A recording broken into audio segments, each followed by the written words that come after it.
नमस्कार दोस्तों, आप सभी का स्वागत है मेरे YouTube चैनल प्रीशा के व्लॉग्स पे। आज का व्लॉग्स स्पेशल होने जा रहा है क्योंकि आज मैं ये व्लॉग श्री बुटाटी धाम में बनाने जा रहा हूँ। उन सभी लोगों से संबंध रखता है जो लोग लकवा से ग्रसित हैं या फिर जो बुटाटी धाम में आना चाहते हैं। तो उन लोगों के लिए आज मैं स्पेशल जानकारी बुटाटी धाम के बारे में बताऊंगा। चलिए हम इसके बारे में चलते चलते बात कर लेते हैं। सबसे पहले जिस रास्ते से मैं अंदर जा रहा हूँ ये इस मंदिर का 1 नंबर गेट है। इस मंदिर में कुल 3 गेट हैं। किसी भी गेट से आप अंदर आ सकते हैं। सभी गेट एक अंदर आने के बाद एक कॉमन हॉल में इकट्ठे हो जाते हैं। यही जो आपको सामने जो हॉल दिख रहा है, इसी हॉल में सुबह और शाम के टाइम आरती होती है। सुबह का टाइम आरती का 5:30 बजे, शाम को सूर्यास्त के बाद रहता है, जो कि गर्मी और सर्दियों में बदलता रहता है। सबसे पहले इस मंदिर में आने के बाद आपको जो क्या करना है क्या नहीं करना है इसके बारे में आपको मैं बताने जा रहा हूँ। ये जो सामने आपको दिख रहा है प्रबंधन कार्यालय, रजिस्ट्रेशन कार्यालय, इसमें आपको सबसे पहले आके अपना रजिस्ट्रेशन करवाना है। रजिस्ट्रेशन करवाते समय आपको अपने पेशेंट को साथ में रखना है। विदाउट पेशेंट ये लोग रजिस्ट्रेशन नहीं करेंगे। रजिस्ट्रेशन के लिए आपको सिर्फ एक आईडी चाहिए होती है और रजिस्ट्रेशन के साथ ही ये लोग आपको रजिस्ट्रेशन भी किन लोगों का करते हैं, उन लोगों को करते हैं जो लोग मंदिर परिसर में रहना चाहते हैं। जो लोग मंदिर परिसर के बाहर अपना रहना चाहते हैं, यानी कोई धर्मशाला, यानी कोई गेस्ट हाउस, होटल, तो उन लोगों का रजिस्ट्रेशन करवाने की जरूरत नहीं है। ये सामने जो आपको जो रेलिंग दिखाई दे रही है हॉल के बीचों बीच, ये वाली रेलिंग, यही वो रेलिंग है जिसके द्वारा सभी भक्तजन, सभी रोगी एक कतारबद्ध तरीके से, इसमें बाहर वाली 2 रेलिंग व्हील चेयर के लिए दी हुई हैं, अंदर की 2 रेलिंग जो रोगी ठीक से चल के जा सकते हैं या फिर थोड़ा बहुत सहायता से जा सकते हैं, वो इसी के द्वारा महाराज की समाधि के पास तक अंदर जाते हैं और महाराज की समाधि के दर्शन करते हैं और पीछे की साइड से बाहर निकल जाते हैं। इस प्रबंधन कार्यालय से आपको सभी रोजाना जरूरत का सामान आपको मिल जाएगा और ये सामान यहाँ से आप कलेक्ट करने के बाद अपने रहने के स्थान पे चलेंगे हम। अभी वो रहने का स्थान भी मैं आपको दिखाना चाहूँगा और उसी के साथ साथ मैं आपको बताऊँगा कि आपको यहाँ पे मंदिर परिसर के अंदर रहना चाहिए या फिर आप खुद देख के समझ जाएंगे कि आप हमारे रहने के लायक है या फिर हमारे रोगी इसमें रह सकता है कि नहीं रह सकता, हमारा ज़रूरत इसमें पूरी हो सकती है कि नहीं हो सकती। तो ये जो सामने आपको जो दिख रहा है हॉल नंबर 5 है। इस टाइप के यहाँ पे बहुत सारे हॉल हैं। तो यहाँ पे आप देख रहे होंगे कि पेशेंट या फिर उनके साथ आए सभी भक्तजन यहाँ पे जमीन पे अपना जो गद्दा मैटर्स बिछा के लेटे हुए हैं, जो कि सारा सामान प्रबंधन के द्वारा उपलब्ध करवाया गया है।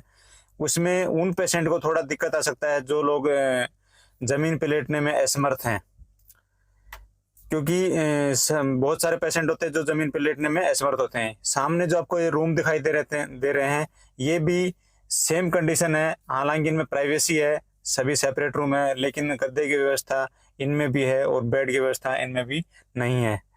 तो इसलिए मैं आपको बताना चाहता हूँ, जो पेशेंट जमीन पर सो सकता है, लेट सकता है, उनके लिए ये बहुत ही अच्छी जगह है और यहाँ पे खाना पीना रहना सब कुछ मंदिर प्रबंधन की तरफ से एकदम फ्री ऑफ कॉस्ट है।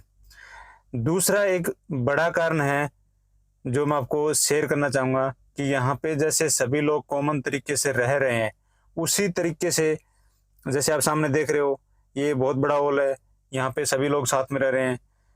प्राइवेसी बिल्कुल भी नहीं है कि जो पेशेंट बार बार शौचालय नहीं जा सकता या फिर इधर ही जिसको अपने बेड पे जो शौचालय करते हैं, क्योंकि लकवाग्रस्त सभी पेशेंट एक जैसे नहीं होते हैं। बहुत सारे पेशेंट अपने आप उठने में या उठने बैठने में या फिर अपनी प्राइवेट चीज़ें करने में असमर्थ होते हैं, तो उनके लिए थोड़ा सा दिक्कत इस बड़े वाले कॉमन हॉल में आ जाता है। हालांकि मंदिर प्रबंधन ने एक साइड में इसके बहुत ही इसका सटा हुआ, सामने आप जो देख रहे हो, सुलभ शौचालय भी बनाया हुआ है जो कि प्राइवेसी के रूप में काम करता है, लेकिन एक कॉमन रूप से सभी के लिए व्यवस्था दी गई है। इसमें भी ये थोड़ा आने जाने में दिक्कत रहता है क्योंकि नीचे टाइलें बिछी हुई हैं, पानी गिरता रहता है, तो अपने पैसे। अभी मैं आपको दिखाता हूँ हॉल के साइड में बना हुआ कॉमन रूप से मंदिर प्रबंधन का किचन। आप देख रहे हैं कि बहुत सारे चूल्हे बने हुए हैं। आपको मंदिर प्रबंधन से आटा उपलब्ध करवाया जाता है, सब्जी और दाल आपको बनी बनाई दी जाती है। तो आप अपने अगर सेपरेट रूप से बना के रोटी खाना चाहते हैं तो वो भी यहाँ पे बनाए की जा सकती हैं। साइड में लकड़ी पड़ी हुई है, चूल्हे बने हुए हैं, रोटी आप बना सकते हैं। रोटी अगर आप बनी बनाई भी प्रबंधन से लेना चाहते हैं तो भी मंदिर प्रबंधन से उपलब्ध करवाई जाती हैं। अभी तक हमने किया अपने रहने और खाने की बातें कि यहाँ पे कैसे रहना है, कैसे यहाँ पे खाना पीने की सुविधा रहती है। अभी मैं बात करना चाहूँगा जिसके लिए आप यहाँ पे आ रहे हैं, यानी अपने मरीज की कुशल मंगल के लिए। तो चलते चलते उसके बारे में बात कर लेते हैं। तो मैं ये बताना चाहूँगा कि यहाँ पे मान्यता है कि महंत चतुरदास जी की 7 दिन की समाधि की फेरी लेने मात्र से आपके लकवाग्रस्त रोगी ठीक हो जाते हैं। तो उसी के लिए हम अंदर चलते हैं और उसी के चलते चलते मैं बता देता हूँ 7 दिन का मतलब ये होता है कि आप जिस दिन आते हैं और उस दिन शाम की फेरी भी आप शाम एक टाइम की भी ले लेते हैं तो आपका एक दिन माना जाता है। एक दिन की एक ही फेरी काउंट होती है, यानी दूर के लोग जो आते हैं तो वो एक जिस दिन आते हैं वो और अगले 5 दिन पूरे और एक जिस दिन जाएंगे उस दिन सुबह की फेरी लेके वापस जा सकते हैं। तो इसी रेलिंग से सभी लोग अंदर जाते हैं। अभी यहाँ पे मैं दोपहर के टाइम पे यहाँ पे हूँ, लगभग 1 बजा हुआ है। तो यहाँ पे भीड़ कम है, लेकिन आरती का बिल्कुल भी यहाँ पे समय नहीं है। अभी यहाँ पे पूरे दिन फेरी के लिए खुला रहता है।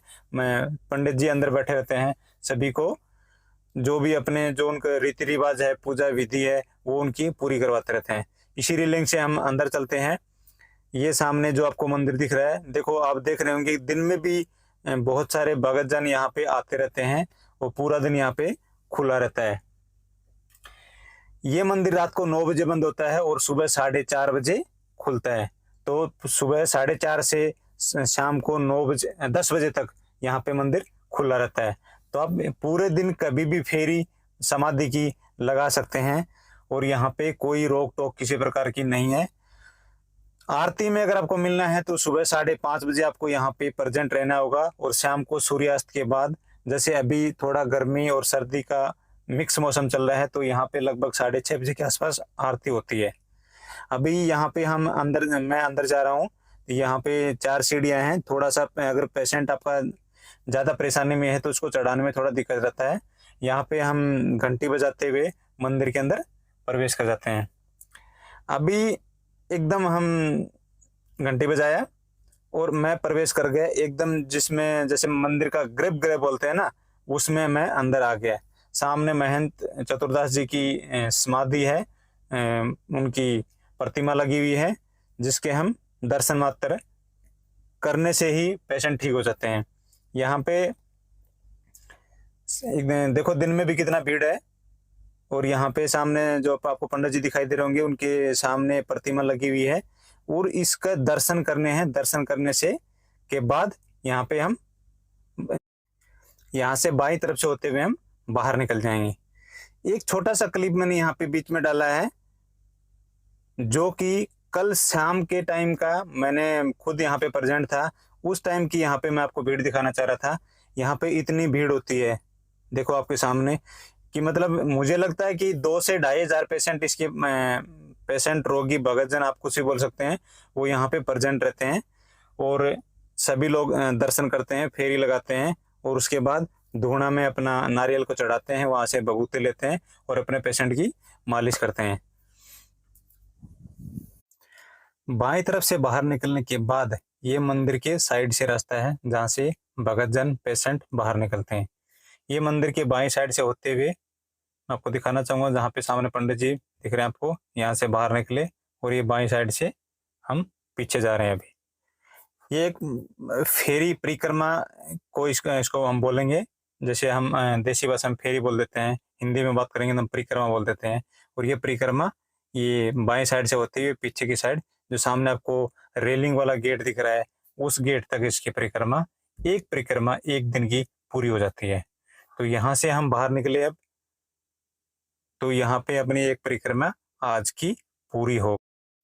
बाहर निकलने के बाद में यहाँ पे एकदम साथ में लगता हुआ महाराज जी का धूना है, यहाँ पे अपने नारियल को तोड़ के चढ़ाए और यहाँ से बबूते लें, अपने मरीज की मालिश करें, उसकी सेवा करें। 7 दिन की परिक्रमा के बाद आपका पेशेंट एकदम ठीक हो जाएगा। मैंने यहाँ पे कोशिश किया है पूरी जानकारी जुटाने की, पूरी जानकारी आपको तक पहुँचाने की। फिर भी कोई आपको कोई डाउट लगता है तो मैं यहाँ पे अगले 7 दिन तक हूँ, मैं आपका डाउट ज़रूर क्लियर करूँगा। आप कमेंट्स में डालें, आप फ़ोन करके पूछें, आप कैसे ही पूछें, मैं आपको यहाँ पे पूरी जानकारी दूँगा। तब तक के लिए धन्यवाद। बाय, जय हिंद, जय भारत।